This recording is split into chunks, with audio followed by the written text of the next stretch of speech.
Es tiempo ya de entrevista aquí en Canarias al Día, como saben, en emisión para todo el archipiélago. Y hoy la actualidad nos lleva hasta el municipio tinerfeño de Puerto de la Cruz para hablar de los asuntos más relevantes que afectan a este municipio tan importante de la isla de Tenerife. Hoy nos acompaña su alcalde, Lope Afonso. Lope, muy buenas tardes. Buenas tardes, David. Muchas gracias por acompañarnos. Un placer, como siempre. Además, recientemente ha cumplido ya 3 años en la alcaldía de Puerto de la Cruz. ¿Qué 3 hitos destacaría de estos 3 años como logros de su gestión? Muy brevemente, por favor. Bueno, creo que un hito importante, que es un intangible, pero que es muy necesario para progresar, es el haber devuelto la confianza a la opinión pública. Confianza que por extensión también ha llegado al sector privado, que invierte más en el puerto, y sobre todo también a aquellos sobre los que pivotaba una buena parte de la acción de este mandato, que era la renovación de la planta alojativa del municipio, que a su vez era la piedra angular de todo el proceso de renovación en general que la ciudad necesita. Me he saltado de un objetivo a otro porque desde el punto de vista material, sí que era un objetivo, poder propiciar la renovación turística de la ciudad. Esto nos ha llevado a tener unos datos turísticos muy importantes. El año pasado fue el mejor de la serie histórica última en cuanto a términos de ocupación, en cuanto a mejora de la rentabilidad por alojamiento y, en definitiva, en generación de riqueza, que se traduce luego en contratos en el sector turístico.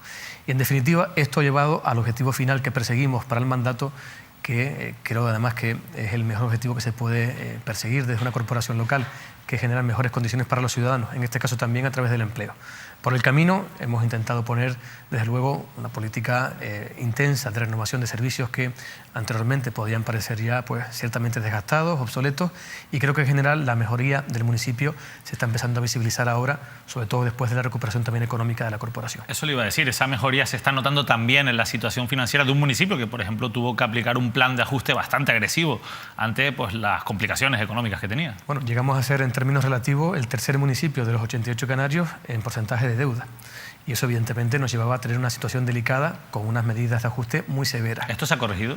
Se ha corregido y se ha superado. Afortunadamente, hace prácticamente ahora un año, en julio del 2017, terminábamos ya de devolver el crédito con el que se financió la operación del plan de pago a proveedores, con la que a su vez luego también entramos en las medidas de ajuste.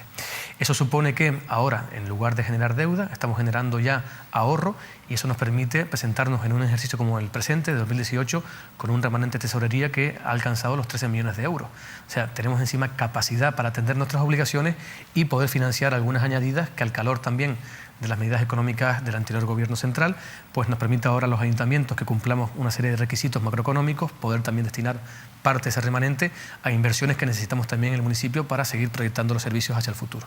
Una de las cuestiones muy vinculadas también con ese plan de ajustes era la regularización de la situación de Pamarsa, por ejemplo, y de otras cuestiones vinculadas con la hacienda pública, en este caso del Ayuntamiento de Puerto de la Cruz, pero sobre todo con Pamarsa y la salida a concesión de los bares y los negocios de Playa Jardín, de la cafetería Dinámico, de los negocios también del Lago Martianes. En esto no se ha estado a la altura, en este caso, o no se han cumplido los plazos marcados. Y es cierto, y lo tengo que reconocer así, porque es un dato objetivo. Es verdad que para llegar a ese retraso ha habido causas importantes, causas que sobre todo han hecho que el gobierno ponderara dónde estaba el interés general.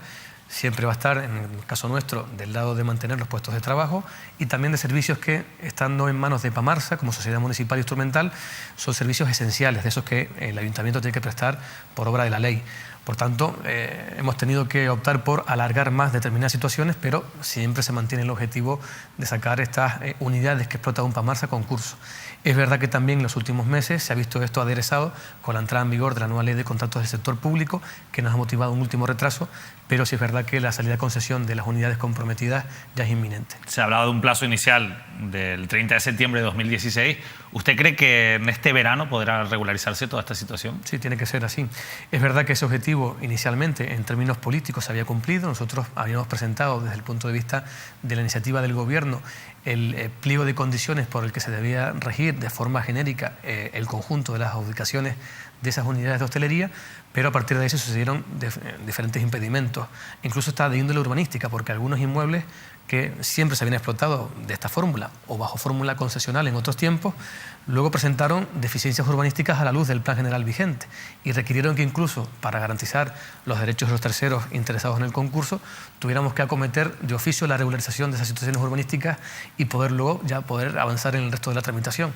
Por eso insisto que han sido circunstancias que han requerido ponderar los intereses generales del ayuntamiento. En paralelo a todo eso, también los informes de la intervención, que en este caso pues le instaban o le empujaban a solucionar esto cuanto antes. Lo siguen haciendo además y usted es consciente de ello. En riguroso cumplimiento de lo que en su día se comprometió en el plan de ajuste. Pero insisto, si se ha mantenido en el tiempo la situación ha sido porque hemos tenido que optar por o cumplir a rajatabla con lo que decía ese plan de ajuste o sacrificar otros intereses que entendíamos que eran prioritarios a la hora de ponerlos en la balanza. Y fíjese, en medio también de esta cuestión administrativa nos encontramos con esa noticia que ha tenido mucha repercusión del robo dentro de las instalaciones del lago Martianes. ¿En qué situación se encuentra ahora mismo este asunto? Bueno, desde el punto de vista de la gestión del complejo, totalmente normalizado, dado que el motivo que creó esa distorsión, que era la deslealtad de un empleado que en su día pues, fue contratado como encargado de servicios, pues evidentemente después de su cese ha vuelto a la total normalidad. Desde el punto de vista judicial, el ayuntamiento, de forma inmediata, después del despido del trabajador, se personó en las actuaciones que se siguieron en el juzgado correspondiente y hasta ahí pues, esperamos acontecimientos para, en el caso de que se determine que hay alguna responsabilidad adicional, que la pueda haber aún, pues el ayuntamiento hacer lo que esté en su mano a través de la representación letrada que tenemos ahí para depurarlas hasta las últimas consecuencias. Yo dije en aquel momento en prensa que, desde luego, este gobierno municipal no va a amparar a ningún golfo en el lago ni en ninguna otra instalación municipal y desde luego ese va a ser el principio con el que actuemos siempre. Por tanto, bueno, vamos a ver un titular que está referido con esto, lo publicaba el periódico Diario de Avisos y bueno, hace referencia a un informe del gerente del lago Martianes que señalaba al encargado de Pamarsa como autor directo de ese robo. Esto está vinculado con la decisión que imagino que a ustedes les lleva a despedir a este trabajador porque entiendo que dan, por cierto, cuanto menos estos indicios que plantea el gerente, ¿no? Estuvimos al tanto de las actuaciones policiales desde el primer momento, evidentemente con la prudencia y cautela necesarias para no entorpecer esa labor policial. A partir de ahí, en cuanto después de la detención recibimos el informe del gerente que atribuye sin lugar a dudas los hechos a esta persona, el ayuntamiento inicia en el ámbito ya jurídico laboral las medidas oportunas, notificarle la apertura de expediente disciplinario al trabajador, darle el plazo que en fin, otorga como garantía la legislación laboral. Una vez formula sus alegaciones, se desestiman porque entendemos que no desvirtúan lo que pone en manifiesto el gerente y una vez desvirtuadas ya con la correspondiente resolución, se procede a practicar el despido. Como alcalde, ¿usted no tenía conocimiento de este tipo de prácticas que se llevaban a cabo dentro del lago Martianes? No, evidentemente, si hubiese tenido conocimiento yo o cualquier concejal, estoy seguro que inmediatamente se hubiese puesto en manos de la policía y luego de la justicia. Es verdad que a raíz de rumores y de indicios sí que intensificamos nuestra preocupación y eso motivó requerir directamente que se intensificara a su vez la actuación policial. Tenemos claro que desde que haya el mínimo atisbo de que haya alguien o algo que pueda enturbiar la credibilidad de los servicios municipales o su buen funcionamiento, tiene que ponerse en manos de que tiene que investigar. Nosotros evidentemente tenemos para eso recursos limitados. Pero sí tuvimos claro que la policía tenía que intervenir y desde que pudo determinar que había responsabilidad, insisto, actuamos en consecuencia. Decía que ni usted ni ningún otro concejal cree usted que, o en este momento, cree usted que tenía conocimiento de aquellos hechos. ¿Esta persona que fue despedida no era una persona de la máxima confianza de la concejala Sandra Rodríguez? Bueno, en su día evidentemente pudo haber entrado por una relación de confianza como ha pasado con otro personal municipal en el pasado o en la empresa pública Pamarsa incluso. Lo cierto es que tiene una responsabilidad que se le otorgó en su día, que es verdad que en una buena parte del tiempo dio un rédito bueno para el complejo, cumplió con sus obligaciones, pero cuando ya comenzamos ya a entender que podía haber causas para poner en entredicho esa actuación, fue cuando ya empezó la investigación y consecuentemente luego ya pues la medida del despido. ¿Usted no cree que Sandra Rodríguez estaba al tanto de esa situación? No, no lo creo.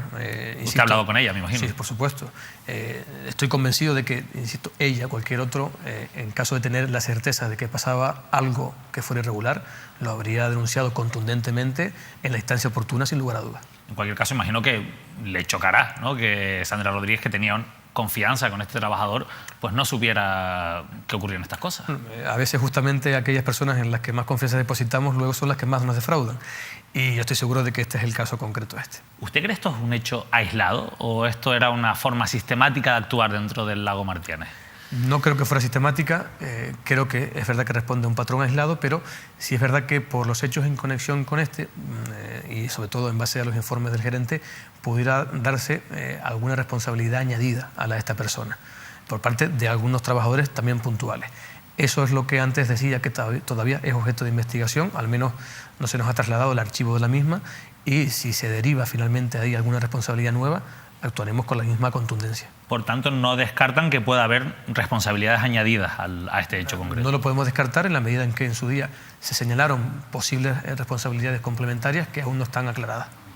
Vamos a cambiar de asunto porque leyendo un poco el trabajo de la oposición, que al final el municipio de Puerto La Cruz siempre ha sido un municipio que se ha caracterizado por un enfrentamiento intenso entre gobierno y oposición, es verdad que eso pues se ha suavizado en los últimos años, pero sí que he visto que, pues, ¿no?, en este caso, por ejemplo, desde el Partido Socialista, le cuestionaban recientemente, ellos decían que estaba llevando usted la gestión del municipio casi al colapso y, por ejemplo, ponían como referencia el hecho de que se haya dejado de pagar algunas facturas de la luz en las instalaciones deportivas y que se habían producido cortes de luz por culpa, insisto, de esos impagos. ¿Esto es así? ¿Han dejado ustedes de pagar las facturas de la luz?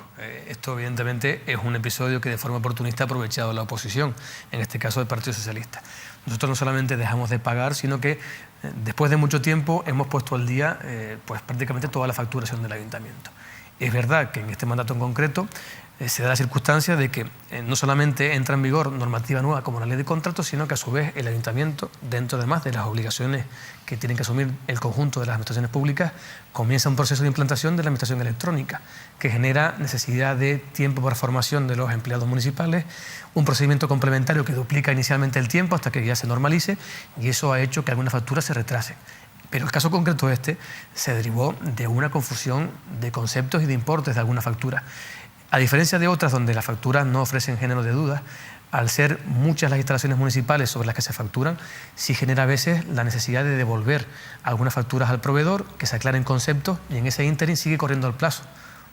La empresa proveedora, en este caso, del suministro, maneja unos plazos a partir de los cuales ya inicia el procedimiento de apremio, por así decirlo, sobre el cliente. Y en este caso, la confusión es la que llevó a que se amenazara del corte y se produjera solamente durante unas horas el corte de una instalación municipal. Pero tampoco es una situación agradable, evidentemente. No, claro, pero evidentemente reaccionamos de forma inmediata y hablamos con la dirección de la empresa y se reconoce que hay una situación puntual donde hay unas facturas que no concordaban. Y a partir de ahí, el mismo día se normaliza y se aclara y al día siguiente estaba restablecido el suministro en esa instalación en donde se cortó. Pero no fue ningún episodio ni grave ni preocupante, una excepción puntual por un motivo concreto que se intentó llevar a categoría de colapso general por interés político puro y duro. ¿Están pagando a los proveedores dentro del plazo que marca la ley? Ahora mismo no. Y también se lo quiero decir así con claridad porque, consecuencia de lo que le explicaba antes, de esta nueva situación administrativa que ha generado más retrasos, estamos en el último informe de intervención fuera de ese plazo. Con capacidad para volver a estar en plazo, a corto plazo, valga la redundancia, porque es verdad que el resto de indicadores van bien. Y aquí, una vez ya regularizados estos procesos nuevos de la administración electrónica, estoy convencido de que ya estaremos en disposición de volver a ese promedio de pago proveedores. Pero es que además he dado las instrucciones oportunas para que sea así lo más rápido posible, porque, entre otras cosas... ¿Cuánto es lo más rápido posible? Porque a veces, escuchar a un político lo más rápido posible... Lo entiendo, pero los plazos a mí me gustaría que eso fuera mañana mismo, pero soy consciente de que eso no va a poder ser así, y más con agosto en medio. Mi intención es que en el último trimestre del año, al menos, estemos en los 30 días, lo que nos permitiría, en ese último trimestre, aspirar a que parte de ese remanente al que me refería antes pueda ser usado también como inversión financieramente sostenible, que es el concepto que nos habilita el Ministerio a poder usar para esas inversiones que no generen endeudamiento futuro y que se pueda hacer con cargo al ahorro de los ejercicios pasados. Vamos a hablar de otro asunto que no solo les afecta a ustedes, al Puerto de la Cruz, sino que afecta pues, en general a toda la isla, y no solo tampoco a los habitantes del norte, pero que está muy vinculada con esas colas que sufren, o que sufren sobre todo los habitantes del norte de la isla, en la autopista del norte. Nosotros hicimos aquí en Mírame Televisión un programa especial hace unas semanas en la que estuvo un compañero de su partido, el alcalde de Los Realejos, Manuel Domínguez, y la verdad es que la sensación que nos llevamos es que se habla de muchas soluciones o de muchas posibles soluciones, pero no se soluciona nada, ¿no? Y entonces, dentro de todas esas cuestiones que se pusieron sobre la mesa, que si el tercer carril Busbao, que si el bypass o circunvalación en la laguna, la vía exterior, mejorar el transporte público, usted como alcalde de Puerto de la Cruz, ¿cuál cree que es la solución a este problema? Pues difícilmente le podré decir con el caos que se ha generado con tanta propuesta y tanta sugerencia sin que nada se concrete. Yo creo que al final, como tantos ciudadanos más, estamos muchos en la incertidumbre de saber qué es lo más aconsejable desde el punto de vista técnico y económico. Yo creo que la solución en todo caso debe pasar por ahí, por combinar esos dos aspectos. Algo que sea técnicamente viable en un tiempo corto y que económicamente se pueda sostener con los recursos actuales. Yo creo que aquí al final lo que ha faltado es planificación y un poco de cabeza. Sinceramente, yo como usuario de la autopista de hace muchos años, recuerdo desde la etapa en que iba desde el puerto de La Laguna a estudiar en la facultad, estar con la autopista en obra todo el tiempo, en diferentes momentos, con diferentes tramos, pero siempre la autopista colapsada.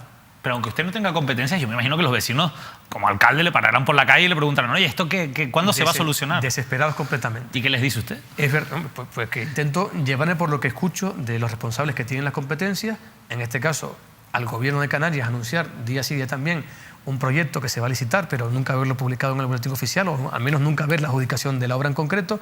Al Cabildo, por otro lado, que se metió a intentar agilizar el problema y al final ha contribuido a liarla más con soluciones y alguna otra ocurrencia que hemos escuchado. Y al final la única situación objetiva es que a día de hoy seguimos con el mismo colapso y que no tenemos perspectiva en el tiempo de cuándo se va a resolver. Yo creo que ese es el gran fracaso del Gobierno en esta legislatura, el no saber cómo acometer una actuación rápida e integral en las carreteras que faciliten la movilidad, que no permitan que al final los ciudadanos tengamos que emplear horas de nuestro tiempo en llegar a nuestro punto de destino, sea para trabajar, sea para una consulta diagnóstica en el hospital, o sea para ir cotidianamente a estudiar a la facultad de turno, y que al final tengamos también que sufrir la desesperación del día a día con impotencia de ver cómo no hay solución al problema. Yo he escuchado, como han escuchado todos los telespectadores, usted mismo también, que el bus Vao parece la solución en el plazo más corto, más factible. Yo no tengo claro eso, pero también he escuchado que esa solución podría haber sido factible de otra manera, según un informe de la DGT que se puso sobre la mesa también, y que hubiese ahorrado tiempo y dinero. Ya al final, lo que está claro es que la única cuestión común a esto es la confusión y la incertidumbre. Sin duda, confusión e incertidumbre con este asunto. Vamos ahora a hablar de otra cuestión que ha salido publicada en prensa. Vamos a ver, este titular, en este caso en prensa digital, es un titular de Canarias Ahora, si no me equivoco, lo vamos a ver ahora en pantalla. La Fiscalía denuncia de Tenerife Ahora, en este caso, la Fiscalía denuncia al concejal de Seguridad en Puerto de la Cruz por supuestos delitos de prevaricación y tráfico de influencias. Pedro González, del Partido Popular, forma parte del gobierno municipal que preside Lope Afonso, del mismo partido, y en coalición con Coalición Canaria. Todo esto es a raíz, en este caso, de una denuncia de comisiones obreras del sindicato, y también se está investigando al jefe de la policía local, supuestamente por unas exenciones en el pago de unas sanciones y de una retirada de vehículos del depósito municipal. ¿Usted le constaba en estos hechos que se están investigando? No, ni me constaban antes, ni ahora que he tenido acceso a toda la investigación que ha realizado la propia policía. ¿Ya ha podido documentarse al respecto? Al dossier que se ha remitido al juzgado de instrucción del puerto que lleva este asunto, y cuanto más me he documentado, más convencido estoy de que evidentemente es una cuestión que tiene en el fondo otros intereses o motivaciones distintas a la de esclarecer un supuesto que no se ha acreditado. Es decir, ni el jefe de policía ni el concejal se ha podido acreditar en ningún caso que hayan autorizado la salida del depósito de vehículos de ningún coche. Es más, en la documentación que se ha remitido a la Fiscalía, incluso hay cuestiones que se ponen de manifiesto que no son correctas. Y se ponen de manifiesto cuando el propio informe del oficial de policía que lleva los asuntos administrativos en la unidad correspondiente informa que lo que se ha manifestado en la denuncia sobre el procedimiento, lo que dice la ordenanza de retirada de vehículos, no se ajusta al texto vigente. Que hay confusiones incluso en las matrículas de los vehículos que se han denunciado. Una serie de inexactitudes, cuando menos sospechosas, y que al final solo redundan en que pues parece difícil atribuir responsabilidad alguna al concejal o al jefe de policía por esta cuestión.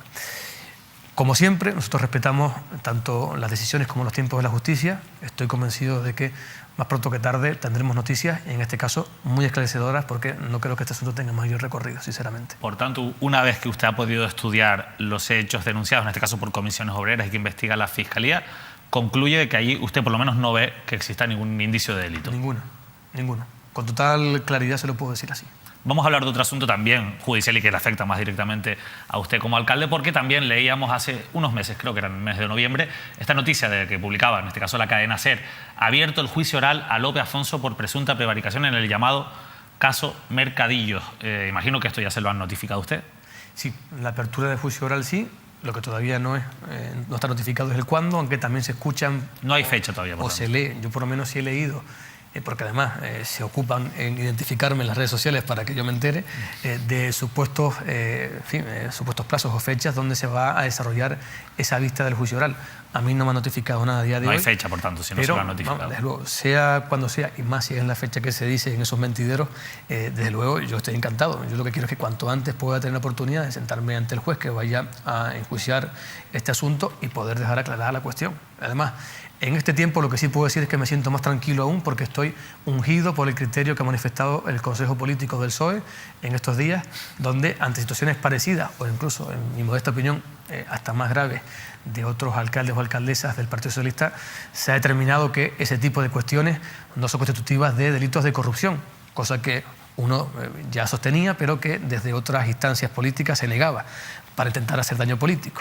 Y en este caso, insisto, lo que se está intentando dilucidar en ese procedimiento que se me ha abierto a mí es la adecuación o no a la ordenanza de la autorización de unos mercadillos. Por tanto, en el asunto administrativo nunca se ha puesto en entredicho que yo me haya quedado con un céntimo que no me correspondía o que haya favorecido intencionalmente a un tercero con la intención de ser arbitrario. En fin, pues yo creo que cada cual ya sabe lo que se puede esperar de este tipo de procedimientos. ¿Se refería usted a la aplicación del Código Ético en el caso de Fidela Velázquez, entiendo, y de Cayetano Silva, su primer teniente alcalde en San Juan de la Rambla? Por ejemplo. Por lo que usted ha dicho ahora. Sí, por ejemplo, y también algún asunto más que he visto en días pasados. En cualquier caso, para que los espectadores que no sepan de qué estamos hablando sepan qué hay detrás, los indicios que consideran de un delito de prevaricación en el juzgado de instrucción que ha llevado la causa y que ha dado pie a que se abra este juicio oral están vinculados con la autorización por su parte, cuando no era alcalde, sino concejal de comercio, de una serie de mercadillos en suelo público, supuestamente sin haber tramitado el expediente administrativo al respecto. Correcto. ¿Por qué se autorizaron esos mercadillos en contra, en este caso, de esos criterios legales que ahora pues, se consideran indicios de delito? Primero porque no había ningún criterio legal en contra. Esa es una cuestión importante a apuntar porque una parte importante de la cuestión estriba en que no había ningún informe que indicara que no se ajustara a esos derechos. Había una forma... Pero había que ser un expediente, ¿no? Entiendo, para poder había llevar una a cabo forma estos mercadillos. tradicional, una práctica administrativa en la corporación de autorizar provisionalmente determinado tipo de actividades sobre suelo público. Y es el procedimiento que se siguió porque se entendía que eran autorizaciones temporales, nunca tuvieron vocación de permanencia y eso evidentemente hacía que se siguiera el camino de una forma. Yo no me inventé nada ahí, se venía haciendo de una manera determinada y se siguió así. Y solo se pone de manifiesto cuando hay un informe elaborado, en este caso por la policía a instancias de alguna concejalía, donde se ponen de manifiesto algunos incumplimientos de la ordenanza que se entendía vigente para esa actividad, pero que curiosamente no recogía esa forma de ejercer los mercadillos. Con lo cual, la adecuación a la ordenanza... Vacío legal, entiendo un poco por lo que me estás Claro, la cuestión por eso mismo ni siquiera motivó ningún informe en contra. Entiendo, por tanto, que en esas circunstancias es difícil atribuir lo que es la actuación consciente en contra de derecho cuando no había siquiera un informe que inicialmente indicara que eso no estaba bien autorizado así.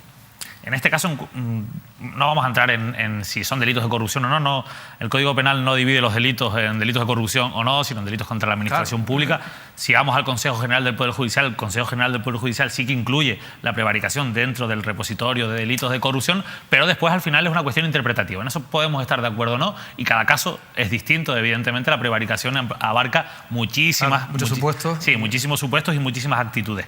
Pero por lo que sí me gustaría preguntarles por el hecho de que, dice usted que no hay fecha, pero ¿qué pasaría si ese juicio se produce mientras usted sigue siendo alcalde? ¿Se ha planteado la posibilidad de dimitir o es algo que descarta por completo? Yo en este caso lo que tengo claro es que mientras tenga la oportunidad de defenderme, tengo la obligación además también de intentar dejar claro que se actuó conforme a lo que en su día era conveniente para el interés general.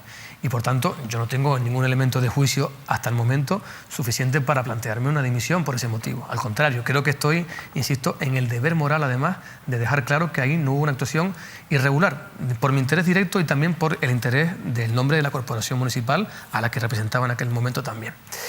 Y por tanto, a partir de ahí, las consecuencias vendrán con la sentencia de este juicio. A partir de ahí ya veremos las responsabilidades, si se dieran lugar, a dónde nos llevarían, está claro. ¿Teme que le puedan presentar una moción de censura aprovechando un poco lo que ha ocurrido a nivel nacional? Bueno, desde antes, incluso, cuando, con independencia de lo que ha pasado en el ámbito nacional, también hubo momentos donde se planteó la opción de esa moción de censura, siempre he estado muy tranquilo. Yo siempre he acatado las normas, para todo. Pero ahora puede ser más oportunista, si cabe. Bueno, sé que la censura es un instrumento democrático, sé que además podría haber números para hacerlo, en tanto cuanto yo no tengo un gobierno monocolor en mayoría, Pero hasta ahora, ¿motivos políticos y de gestión hay para censurar al gobierno? Yo creo que no. Yo creo que además eso no solamente lo comparten los dos grupos que sustentan al gobierno, sino que además que es una opinión bastante asentada en la opinión pública. A partir de ahí, quien quiera promoverla y quien quiera darle cobertura, pues es responsabilidad. ¿Que lo hace antes de las elecciones? Bueno, pues también tendrá una doble responsabilidad porque tendrá que justificar que no hay un motivo estrictamente oportunista detrás de esa moción. En el caso de un alcalde del Partido Popular, de un alcalde de un municipio como Puerto de la Cruz, que es un municipio importante, pero bueno, no deja de ser pues, un político con una responsabilidad local, ¿le afecta más, por ejemplo, de cara a su posible electorado, a una posible reelección en 2019, si finalmente se presenta esta investigación judicial que le afecta a usted personalmente? O, por ejemplo, la sentencia de la Gürtel y todo lo que está ocurriendo a nivel nacional con su partido. ¿Usted qué cree que le afecta más a usted? Yo tengo muy claro que nunca voy a ser ningún elemento que perjudique al partido para nada. Si llegado el caso, por las circunstancias que fuera, esto da lugar a una sentencia perjudicial para mí, aunque sea en primera instancia y yo la pueda recurrir, evidentemente me pondré a disposición de mi partido, ya lo hice en su momento, para trasladarle la situación e indicarle que yo estaba en disposición de asumir lo que el partido me dijera. Y afortunadamente lo que recibí fue un espaldarazo completo del partido en todas sus instancias, más aún después de recibir la información pormenorizada de la situación que se estaba enjuiciando. Por tanto, yo he estado siempre tranquilo en ese sentido. Y a partir de ahí, yo tengo claro, insisto, que el partido está muy por encima de mí, que el interés del municipio del Puerto también está muy por encima de mí. Insisto que nunca seré un obstáculo para que esos intereses salgan adelante. Yo le agradezco la respuesta, le hago la pregunta de otra manera, me parece una respuesta muy interesante, pero voy más por el hecho de cómo afectan este tipo de cuestiones nacionales a la política local. Es decir, ¿usted cree que le pasan factura también? Hombre, yo lo que espero es que esto no pase factura en lo que realmente me preocupa a mí del gobierno del Estado, que son los intereses que tiene el puerto como administración pública, con proyectos que necesitan financiación del Estado, con proyectos que necesitan autorizaciones sectoriales de determinados organismos del Estado y que a día de hoy pues, se quedan en cierto suspenso.